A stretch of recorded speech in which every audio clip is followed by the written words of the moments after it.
Bonjour à toutes et à tous, c'est SCP Explication, j'espère que vous allez bien. Aujourd'hui, nouvelle vidéo.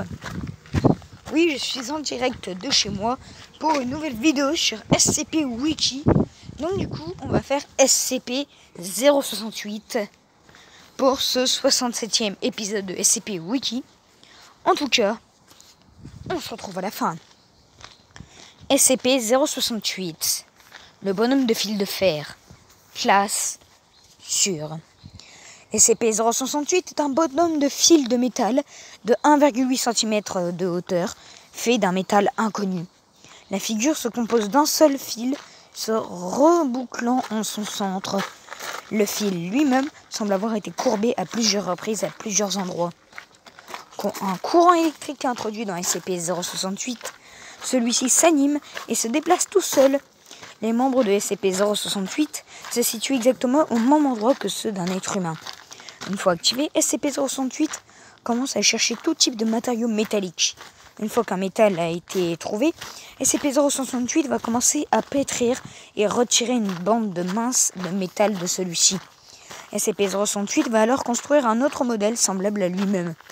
La figure nouvellement créée va commencer à pétrir le métal restant aux côtés de l'original en créant de nouveaux modèles qui à leur tour produisent plus de répliques. SCP-068 débutera la deuxième étape de son fonctionnement s'il n'y a plus assez de métaux aux alentours pour créer d'autres répliques de SCP-068. Aussi, le nombre maximum de répliques, qui s'élève à 102, a été créé. Lors de la seconde étape, toutes les répliques convergent en un point afin de se regrouper et de former une réplique aussi grande que possible. Avec un maximum de 102 mini-répliques. Le personnage fera environ 2 mètres de haut. SCP-038 se situera à l'intersection des bras, du torse et de la tête.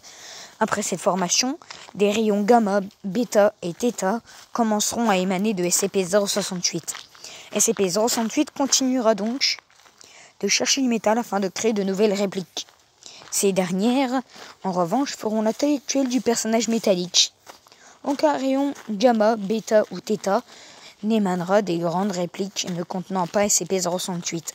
Si les personnages métalliques contenant SCP-068 n'est pas à sa taille maximum, il continuera à créer des mini-répliques pour les rajouter jusqu'à ce que le personnage soit constitué de 102 répliques SCP-068 non inclus.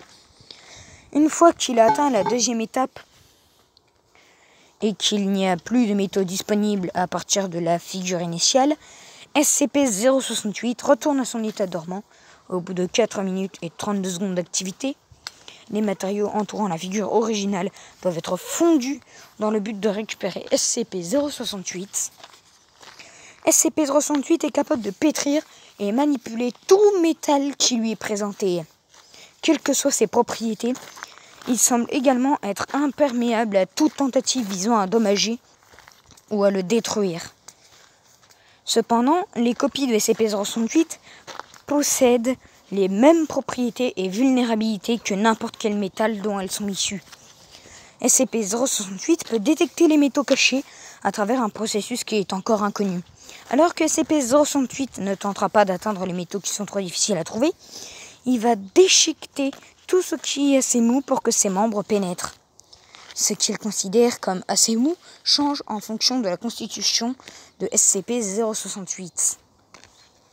Procédure de confinement spéciale. SCP-068 doit être tenu à l'écart de tous les métaux dans une zone électroniquement résistante, de préférence en téflon et en caoutchouc. La dite boîte doit être stockée dans le casier 26 au site 11. La clé est gardée par le docteur Weissey. Toutes les demandes de test doivent être redirigées vers lui. Et voilà, en tout cas j'espère que cette vidéo vous aura plu. Si c'est le cas, n'hésitez pas à liker, à vous abonner, à activer la cloche de notification, à liker, et puis ciao tout le monde.